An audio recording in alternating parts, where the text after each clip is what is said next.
Community and connection are huge in giving me the strength to keep going. I think what you put into life is what you're going to get out. The more I give out to this community, the more I get back. The more I give to the kids I work with, the more I get back.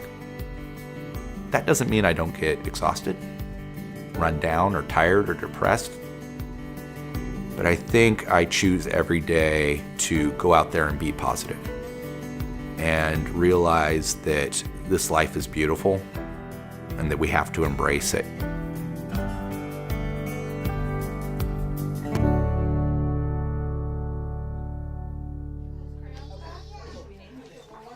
Finished or making it?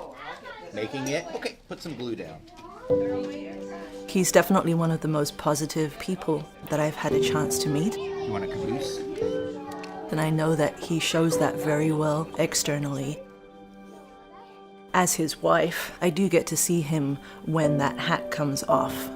In moments of pain, frustration, anxiety. To see such a man with such potential be so disabled by this condition is really hard to watch. But I just admire him for persevering so much. Living with FCS, it can get really daunting. The kind of cramping all the time, body fatigue and aches and pains, the inflammation, the stomach problems is a huge thing. And I think day to day, it can kind of grind you down. The specter of pancreatitis is always there, and it's looming. He has seen what an attack of pancreatitis will do to him and what it will do to the family. When he comes out after a week in hospital, it's easily a 2-week recuperation period just to get him out of bed. The impact on the family in terms of recovering from his absence and recovering from that fear is huge.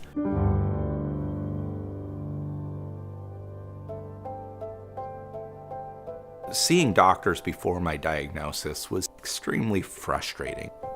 And I kept getting the same answer, which was eat better, exercise more, to any type of symptom.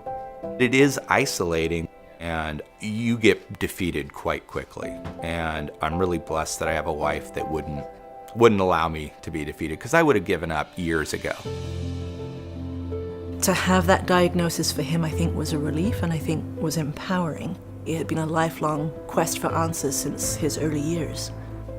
For me as a wife, it was also a relief. And it also helped me let him off the hook, because, you think, well, is he doing all he can? And so to actually hear that, no, it's not his fault, really enabled me to give him a lot of grace and for us to start tackling this as a team.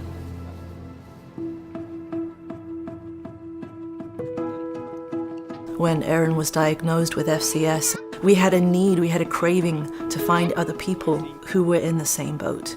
And that's where the FCS support groups were super helpful to us, just knowing that you're not alone with this condition.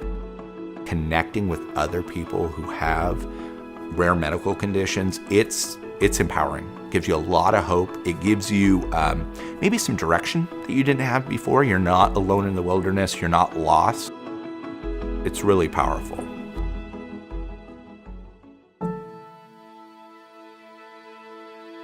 Aaron and I are strong believers that once you have a label for something, that label empowers you. It gives you something to begin to advocate for. This is a condition that's still in its infancy as far as diagnosis and treatment goes. There will be future generations out there with this condition. And if I know Aaron, he wants to make sure he's doing all he can to make sure that other people don't have to suffer. When I look to the future, I think FCS, it'll always be there, but I don't think this is ever going to stop me. FCS is never going to stop what I'm doing in life.